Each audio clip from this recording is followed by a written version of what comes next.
He was once called the real Devil of Rock, banned from British television, and nearly died on stage when a fake hanging act went horribly wrong. But behind all the screams, fake blood, and guillotines, Alice Cooper, the man behind the black makeup, has lived a life that's the complete opposite. Sober, disciplined, reading the Bible every morning, and devoted to one woman for nearly half a century. In a world where fame often destroys those who create it, Cooper is one of the rare few who had to die to live again. Not once, but many times. From a frail child in a pastor's family, he became the face of horror, fell into addiction, and ultimately found salvation in the very faith he once abandoned. This isn't just the story of shock rock. It's the journey of a soul consumed by the monster it created, and the victory of reclaiming his humanity. Perhaps it was in his darkest shadows that the true light of Alice Cooper finally began to shine. But to understand how a man once called the devil of the stage could one day find salvation in the Bible, we have to go back to where it all began. Detroit, the winter of 1948. In a small apartment where the hum of factory machines mixed with evening prayers, Vincent Furnier was born, the only child of a preacher's family. His father, Ether Moroni Furnier, preached with a warm yet stern voice. His mother, Elma, was gentle but unwavering in her faith. The family wasn't rich or loud. Their world revolved around the Bible, hymns, and long Sunday services that seemed to last forever. Yet within that seemingly sacred space, another seed quietly began to grow. From a young age, Vincent suffered from severe asthma, spending countless nights in the hospital, staring up at the sterile ceiling, listening to the fragile rhythm of his own breathing through a tube. While other children prayed to God, he imagined masks and shadowy figures from late-night horror movies. He wasn't frightened. He thought they were beautiful. In 1954, following the doctor's advice, the family moved from Detroit to Phoenix, Arizona, hoping the dry desert air would save their son's weak lungs. Among the red sands and endless skies, Vincent found a strange new freedom, but also a deep loneliness. He had no siblings, no close friends, only blank paper and pencils to sketch the ghosts that haunted his imagination.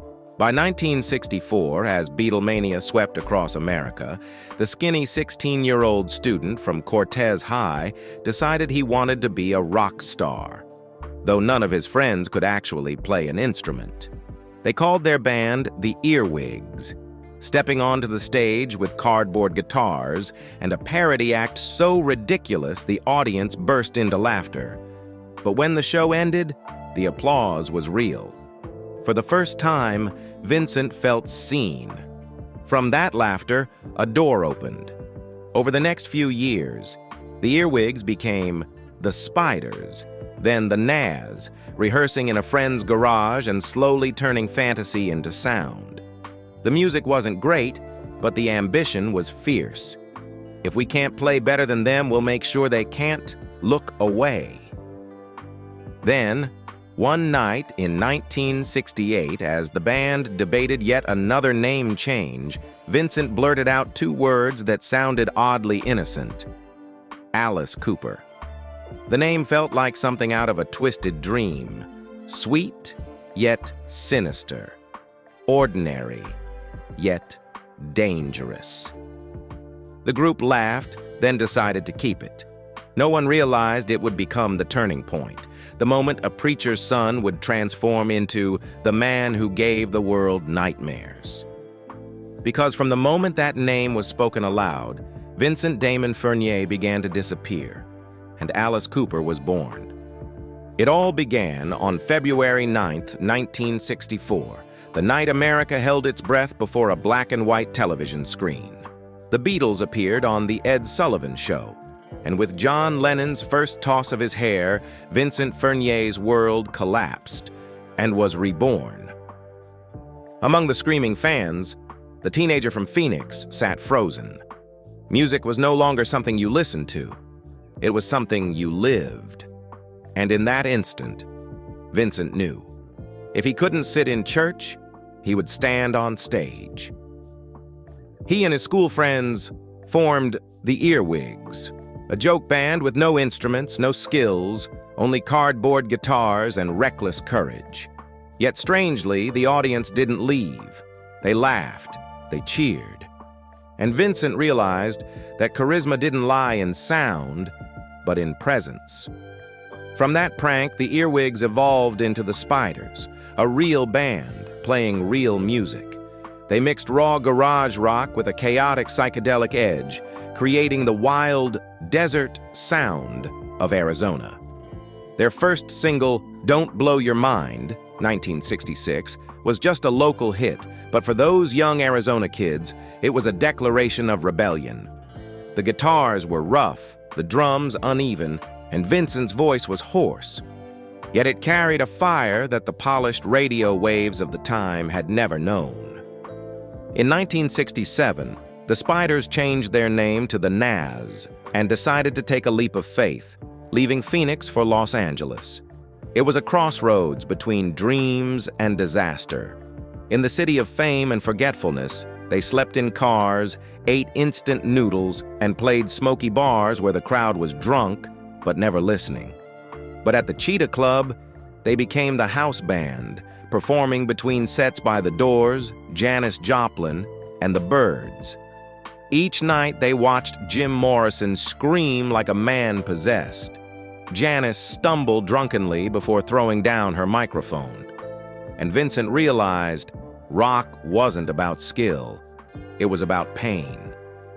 Los Angeles taught them two things: the cruelty of dreams and the power of being different.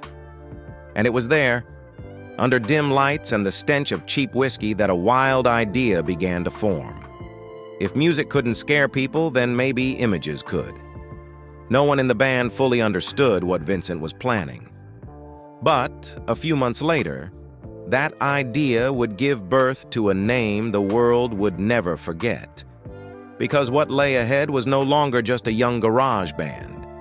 It was the birth of Alice Cooper, and soon, the world would know it as a singing nightmare.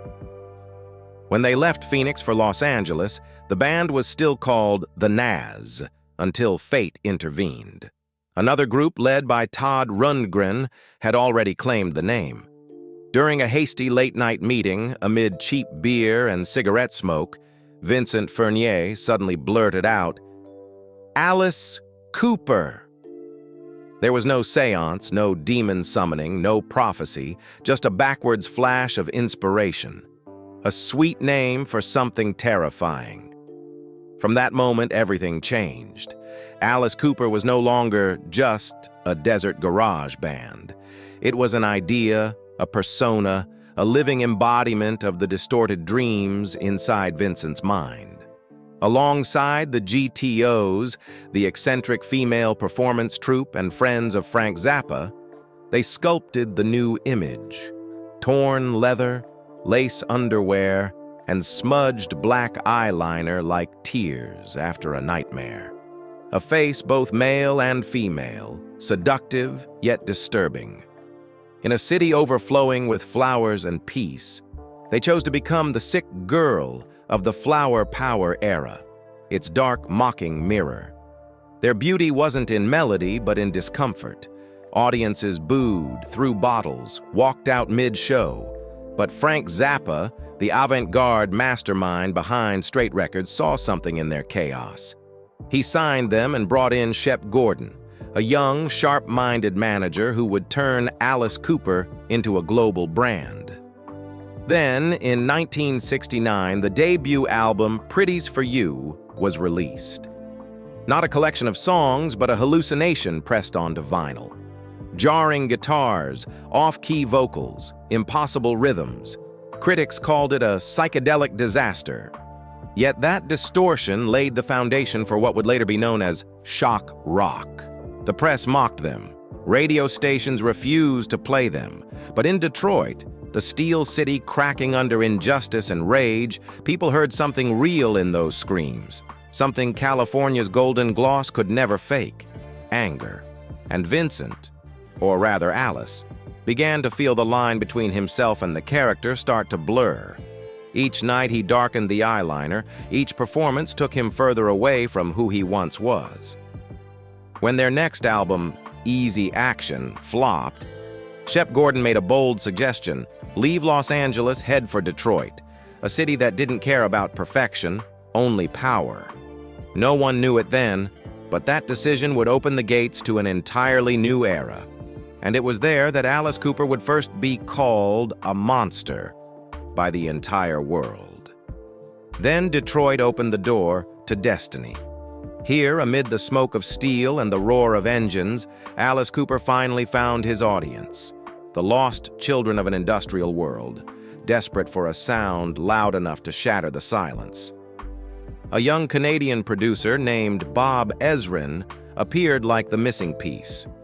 He was the one who turned chaos into structure, shaping the band's scattered madness into something that could explode across the world. Love It to Death, 1971, was born like a ritual of rebirth. The song I'm 18 became a generational scream, conflicted, defiant, and confused at the edge of adulthood.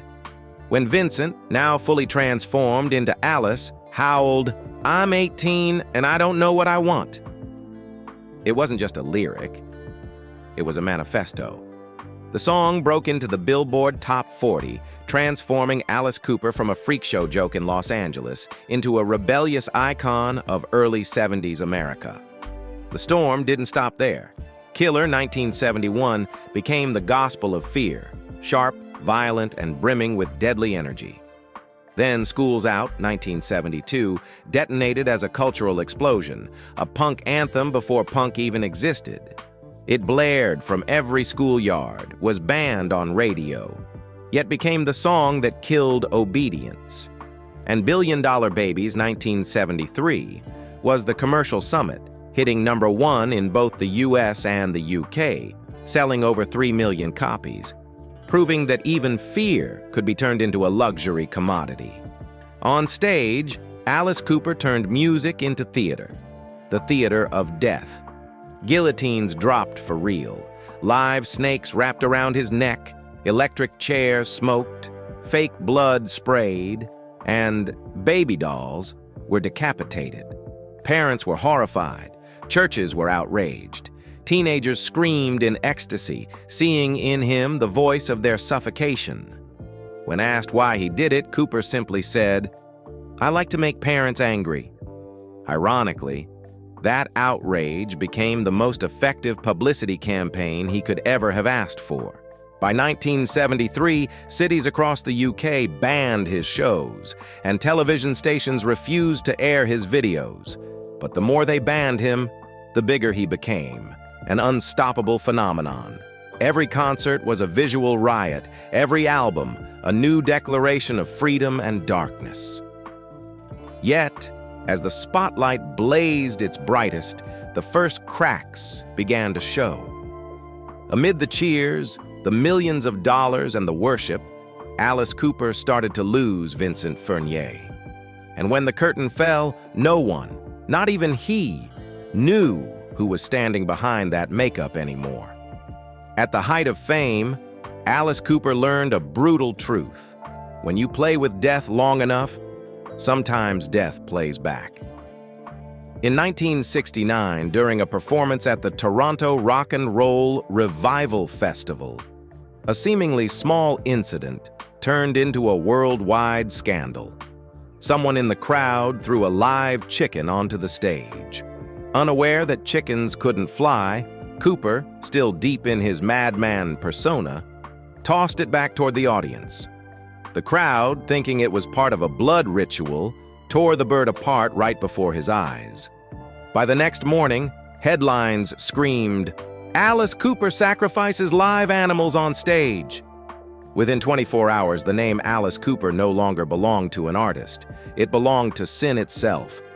Animal rights groups called for boycotts, churches condemned him, and yet young fans flocked to his concerts in record numbers.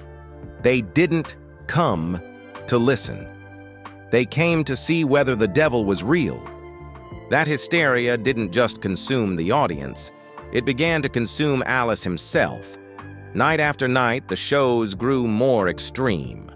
Crowds crushed forward, gasping to witness what the press had dubbed the devil's stage ritual. And then, in 1972, at London's Palladium, the nightmare he had built to terrify others nearly claimed his own life. In the climactic act, Alice was to be executed under blinding lights. The guillotine, the electric chair, the hanging rope, all carefully rigged props designed to look deadly but stay safe. But that night, a metal link in the hanging mechanism slipped.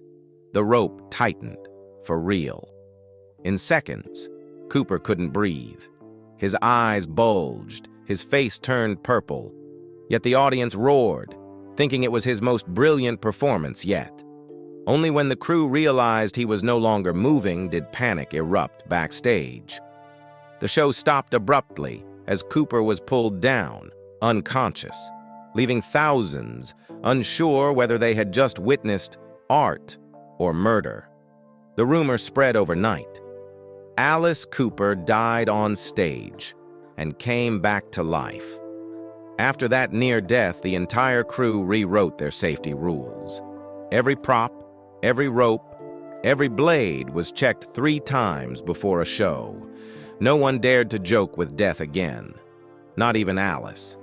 He kept the execution act in future tours, but each performance became a real confrontation between artist and fate. And rather than deny the rumors, Alice chose silence. When the tabloids claimed he was a descendant of the Salem witches, that the real Alice Cooper had died and been replaced by an imposter, he never argued, because he understood. In a world built on illusion, silence was the truest way to sustain a legend. And while people debated whether he was a genius or a lunatic, Alice Cooper kept standing under the lights, where the line between the stage and life grew thinner each night, until that very light began to burn him from within. Behind the blinding lights of the $1 Billion Babies tour, where every night was a living nightmare of fake blood, guillotines, and screams, a quiet collapse had already begun. The Alice Cooper Band, once a brotherhood of dreamers from Arizona, was slowly turning into the personal stage of one man. By 1973, as the band's fame peaked, the press began calling Vincent Furnier by the name they had all created together, Alice Cooper. On album covers, in interviews, on contracts, only Alice Cooper remained. Though everyone understood it was just a stage persona, each time the name was spoken, a piece of their own identity slipped away. Guitarists Michael Bruce and Glenn Buxton wanted to preserve the raw hard rock sound, while Vincent, now living entirely inside his alter ego, wanted to push everything to the limit, bigger, darker, more theatrical. When Muscle of Love came out in 1974, it wasn't a failure, but it had lost its soul. Critics said what the band didn't dare admit. Alice Cooper is now a show, not a band. Backstage, they began to avoid one another. Rehearsals turned into arguments, meetings into battlegrounds. Some wanted to make music, others wanted to build spectacle.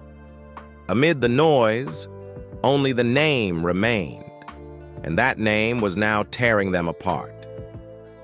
One day, Vincent stood before a judge and signed the legal papers to change his real name to Alice Cooper. It seemed a small formality, yet it slammed the final door on the Alice Cooper Band. The brothers who had shared hundreds of shows and thousands of miles were suddenly history. No farewell, no bitterness, just a silence heavy as stone, the kind that follows right after a legend dies. The band was gone, but the name lived on. And Alice Cooper, no longer a persona, but a man was the only one left standing amid the ashes of his own dream. No one could have imagined that after reaching the summit alone, what awaited him was not glory, but a plunge straight into hell, a hell called addiction. Everyone assumed that when the band broke up, Alice Cooper would disappear with it. But in 1975, he returned, alone, and brought with him something rock had never seen before, a nightmare staged like a Broadway musical. The album Welcome to My Nightmare wasn't just the beginning of his solo career. It was proof that Cooper had fully become the character he created. It was a demonic masquerade, meticulously choreographed, where music, cinema, theater, and horror fused into one. The deep, ominous narration of legend Vincent Price echoed through riffs that sounded like whispers from hell, guiding listeners through the dark dream of a boy named Stephen. And amid the chaos of blood, hallucinations, and screams came a hauntingly tender ballad, Only Women Bleed. Gentle yet devastating, it spoke of battered women and wounds that never heal. The world was stunned. The man once branded the devil of the stage had written a lullaby drenched in empathy. Cooper and his manager, Shep Gordon, took a reckless gamble, funding the Welcome to My Nightmare tour themselves. It became one of the most spectacular live productions of the 1970s. Dozens of dancers, pioneering light effects, interactive sets, and a continuous storyline. The tour grossed millions and elevated Cooper to mythic status, the first artist to truly turn rock into theater. But behind that triumph was a terrible cost. The endless schedule, the fan frenzy, and the pressure to embody the monster that never sleeps drained his body dry. Cooper began drinking every night just to get on stage. And drinking even more to fall asleep afterward. By morning, he no longer knew where the dream ended and reality began. When the tour finally ended, he confessed with a weary breath, "Success almost killed me." It sounded metaphorical, but within a few years, it would become a chilling prophecy. By the late 1970s, the spotlight still burned bright. But behind the white makeup and black eyeliner, Alice Cooper was falling apart. After Welcome to My Nightmare, he was one of the most sought-after entertainers on Earth, yet also one of the loneliest. After each show, when the crowd vanished and the props were packed away, Cooper sat alone in a hotel room, staring at a bottle of whiskey, his only loyal co-star. At first, he drank to relax, then to forget, then to exist. One bottle a day, sometimes more. He no longer knew whether he was performing or merely surviving. Some nights he strode onto the stage, cold-eyed and precise, every movement a calculated ballet. Other nights he stumbled, slurred lyrics, and collapsed after his execution. In 1977, his body gave up. Friends rushed him to a psychiatric hospital in New York, where sterile white walls replaced the blinding stage lights. There, Cooper sobered up for the first time in over a decade. He recovered, was released, and almost immediately slipped back into the bottle, as if chasing the same darkness that had nearly destroyed him. By the early 1980s, things were worse than ever. Cooper called them the blackout years, a period when he couldn't remember which albums he'd recorded, where he'd performed, or even who he'd worked with. His body was skeletal, his skin gray, his breath reeking of alcohol. His career collapsed, friends drifted away, and the Prince of Darkness had become a trembling shadow in the mirror. Then, in 1983, fate came knocking again, not with thunder and lights, but in a quiet morning inside his bathroom. Cooper vomited blood. The white sink turned red, like a scene from one of his own shows, except this time, there were no props. The doctor looked at his results and spoke without mercy. "Quit drinking or die." The words were colder than any guillotine blade. And as he walked out of the hospital that day, Alice Cooper knew. If he didn't stop, his next stage would be a grave. After staring death in the face, Alice Cooper returned. Not as the unhinged madman of the 1970s, but as a warrior back from hell, sober, sharp, and more terrifying than ever. In 1986, he released Constrictor, marking the triumphant resurrection of shock rock. His voice was raspier but stronger, his guitar riffs fiercer, his control absolute. The tour, The Nightmare Returns, launched on Halloween night, stunned both critics and fans. Headlines read, "Alice Cooper has come back from the dead, and he's more dangerous than ever," he admitted proudly. "Sobriety makes me perform better than I ever did drunk. I remember every note, every light." From there, a true rebirth began. In 1987, he released Raise Your Fist and Yell, dripping with horror metal energy. Songs like Freedom and Prince of Darkness roared with defiance. The European tour sparked controversy when its graphic violence got the show temporarily banned in Germany. But, as always, the ban only made Alice Cooper's name spread faster, like a dark contagion. 2 years later came Trash, 1989, the perfect fusion of classic metal and mainstream appeal. The single Poison became a worldwide hit, climbing into Billboard's top 10 and dominating MTV. A new generation raised on Bon Jovi and Def Leppard discovered a new elder demon, scary enough to thrill them, yet skilled enough to command their respect. The album sold over 2 million copies, propelling Cooper back into the mainstream and cementing him as the ultimate symbol of rebirth. But he wasn't done yet. In 1991, he released Hey Stupid, featuring Slash, Ozzy Osbourne, and Steve Vai. 3 generations of guitar heroes united behind the man they called the Godfather. By then, Cooper was more than a survivor. He was a guide, proof that rock could still shake the world without needing drugs or destruction. In 1994, The Last Temptation closed the 1980s chapter and opened a deeper, more spiritual one. It was a concept album about temptation and faith. Cooper no longer screamed about nightmares, he confronted his own soul. In collaboration with Marvel Comics, he released a companion comic book, turning the album into a dark, philosophical universe.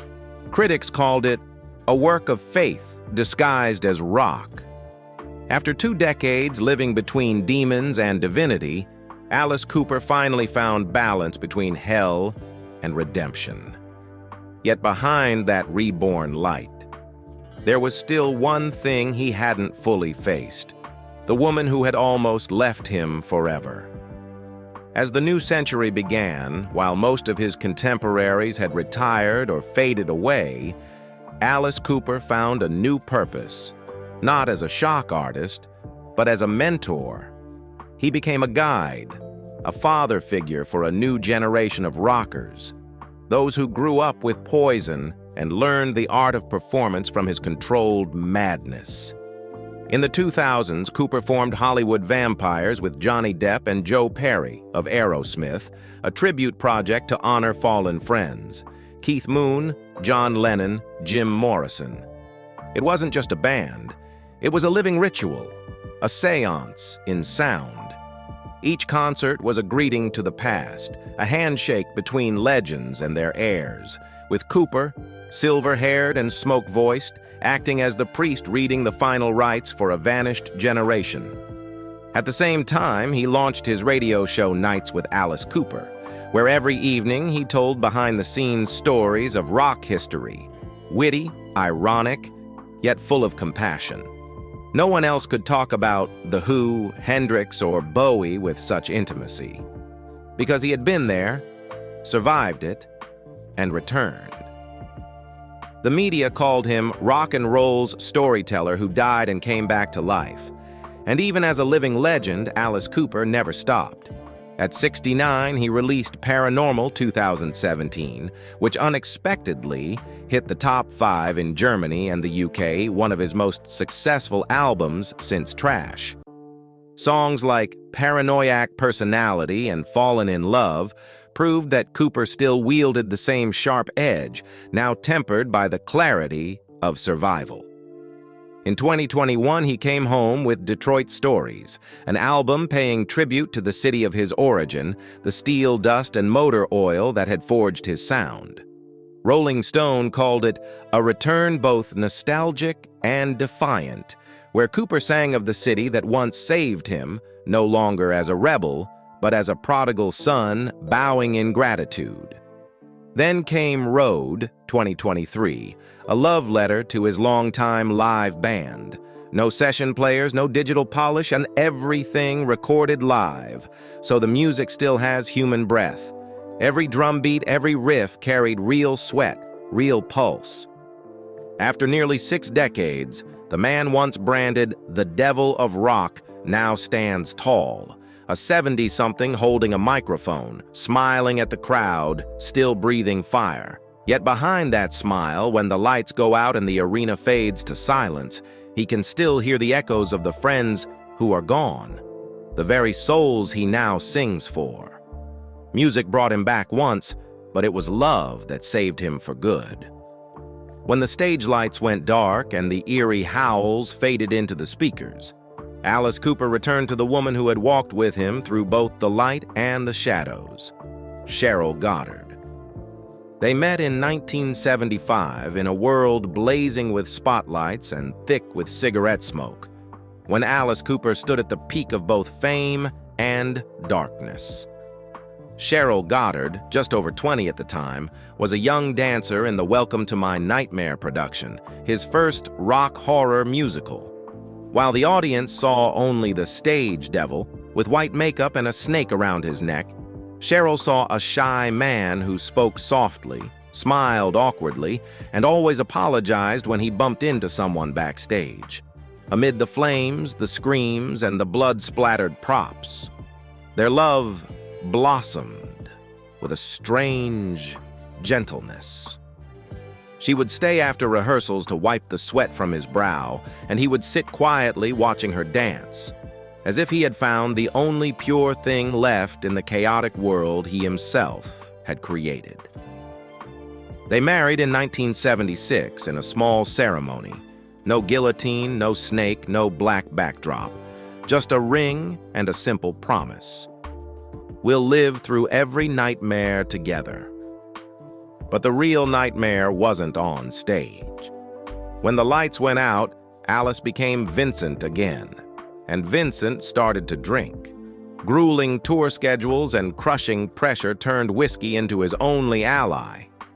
Cheryl tried to hold on, hoping love could heal the addiction, but the more she loved, the more she was pulled into a spiral of fear. On nights he came home late, reeking of alcohol, eyes sunken, muttering lines for the next day's show. It wasn't a performance anymore. It was a man losing himself. By 1983, after Cooper vomited blood and was rushed to the hospital, Cheryl, after years of endurance, filed for divorce. She said it was the only way to wake him up, and it was the hardest blow of Alice Cooper's life. Not losing fans, not losing money. Losing the one person who believed there was still a soul behind the makeup. During their time apart, Cheryl kept teaching dance, while Cooper, between treatments and rehab, slowly understood that if he didn't change, he would die alone. In 1984, he got sober. A year later, he sought Cheryl out, not with pleas, but with the quiet resolve of a man who had hit bottom and wanted to begin again. They reconciled and started over, not with stagecraft, but with small dinners, rounds of golf, and hours reading the Bible together. From then on, their marriage became a rare testament to endurance in the rock world, over 40 years of walking through both hell and heaven. They have 3 children, Calico, the eldest, who followed her father onto the stage, Dash, who formed his own band, and Sonora, a makeup artist. The Cooper family became the perfect counter-image to what the public imagined of the fearmonger. Perhaps Cheryl is the only person who can make Alice remove the mask. Beside her, he becomes Vincent Furnier again, a husband who starts the day with coffee and prayer, a father who looks through tour photos with his daughter, a man grateful that love saved him from the very monster he created. Today, with silver hair and his 70s behind him, Cooper hasn't slowed down. He keeps writing new pages of legend. In 2025, he released the album The Revenge of Alice Cooper, a work that bridges past and present, reuniting with the original band and collaborating with Bob Ezrin, reviving Glenn Buxton's riffs and inviting Robbie Krieger, The Doors, for a ghostly turn on Black Mamba. The Intercontinental Too Close for Comfort tour tore across North America and Europe, setting arenas ablaze with classic rock and horror iconography. Cooper also joined forces with Judas Priest, two legends sweeping the stage together, turning every night into a ritual. Off stage, he launched a new radio program, Alice's Attic, where he plays rare cuts and recounts the stories behind them, from the Toronto Chicken Night to far-flung tours. In 2025, he also opened a third solid rock center in Goodyear, Arizona, expanding his work helping teens through the arts. True to the message, pick up a guitar instead of a gun, he still lives on the line between monster and ordinary man. On stage, he's Alice, screaming, blood packs, high drama. Off stage, he's Vincent, husband, father, tireless mentor. And at the end of each show, he goes home to Cheryl, washes off the makeup, looks over the tour posters, and returns to the dream that long ago became reality. That the greatest fear isn't outside the auditorium doors. It lives within the heart of the one who created it. Love helped him find himself again. But to survive in the very world that had almost killed him, he needed a new kind of discipline. After reconciling with Cheryl, Alice Cooper realized that sobriety wasn't a destination. It was a daily journey, a choice that had to be renewed each morning. And amid the chaos of rock and roll, he found the one sound that could quiet his mind, the click of a golf club hitting a ball. In the late 1980s, freshly sober, he picked up golf just to pass the time. No one expected that this quiet sport would become the medicine that saved the soul of a man once consumed by noise and destruction. Today, he plays 36 holes every day, no matter where he is on tour. Cooper has often said that if music hadn't existed, golf would have been his second religion, because it forces me to be silent, to be patient, and to slow down. Each morning, you can find him in a scene few would imagine: black coffee, the Bible, golf, and a Diet Coke. No cigarettes, no alcohol, no drugs. The very things that once defined a rock legend are now only memories. That simple yet disciplined lifestyle keeps him strong enough, both physically and mentally, to still perform night after night in his 70s. But Cooper didn't stop at saving himself. He devoted the rest of his life to saving others, especially kids standing on the same edge he once faced. In 1995, he and his wife Cheryl founded the Solid Rock Foundation, a youth center in Phoenix, Arizona, with a simple but profound motto: pick up a guitar instead of a gun. From a small room, Solid Rock has grown into a network of 3 centers: Phoenix, Mesa, and Goodyear, as of 2025, offering free classes in music, dance, acting, and design for hundreds of teenagers. Cooper doesn't just fund it. He shows up, sits with the kids, listens to them play, helps them find rhythm, and shares real stories about addiction, loneliness, and redemption. To him, it's not charity. It's another form of rock and roll, using music to fight death, to give the next generation something he nearly lost: the belief that even darkness can be sung.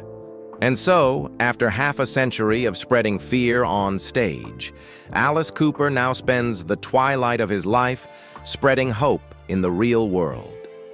A beautiful irony that the man who once made the world scream has become the one teaching others how to live. For half a century, Alice Cooper has lived through everything a person possibly can: the light, the darkness, the roar of the crowd, and the nights when all that remained was his own ragged breathing in the dark. But what makes him unforgettable isn't just the music. It's the transformation. From the man who spread fear to the man who now spreads faith. In the history of rock, few have left a mark as deep as Cooper. He didn't just pave the way for a generation of theatrical performers. From Kiss, Marilyn Manson, and Rob Zombie to Lady Gaga, he turned shock rock into a storytelling art about the human condition: fear, desire, faith, and redemption. The electric chairs, guillotines, and spurts of fake blood on stage were never just horror tricks. They were metaphors for real anxieties, about death, guilt, and the fragile weakness we all carry inside. And behind the black paint, behind the character Alice, who once enraged parents around the world, Vincent Furnier still lives. A devoted husband, a gentle father, a man who learned to survive through faith and discipline. He still writes songs, still steps on stage with the energy of a 30-year-old, still smiles when he talks about Alice as an old friend he once had to sacrifice his soul to understand. More than 50 years after throwing that infamous chicken into the Toronto crowd, the monster of rock has become one of its teachers, a symbol of resilience and rebirth. In a world where fame so often devours those who chase it, Cooper proved you can survive without losing yourself. And when the lights go down after a show, he still steps off stage, searching for Cheryl in the crowd, his hand clasped tightly around hers. Perhaps that's the real finale. Not the guillotine, not the smoke cannons, but the quiet peace of a soul once misunderstood by the world. Now at 75, Alice Cooper no longer needs to prove anything. He's made the world scream, and then made it believe. That's a legacy no one can replicate. A man who turned nightmares into art, and art into a way of life. And perhaps that's the ultimate shock, that the man who once died on stage turned out to be the most alive soul in rock history. What about you? How do you feel about Alice Cooper's extraordinary journey, from a preacher's son to the godfather of shock rock, and finally, a beacon of sober inspiration for an entire generation? Which moment or song best captures his rebirth for you? Share your thoughts in the comments below, and don't forget to hit like and subscribe so we can keep exploring the legends who turned fear, pain, and even failure into immortal art. Thank you for watching, because as Cooper himself has proven, sometimes the scariest thing isn't dying on stage. It's learning how to live again once the curtain falls.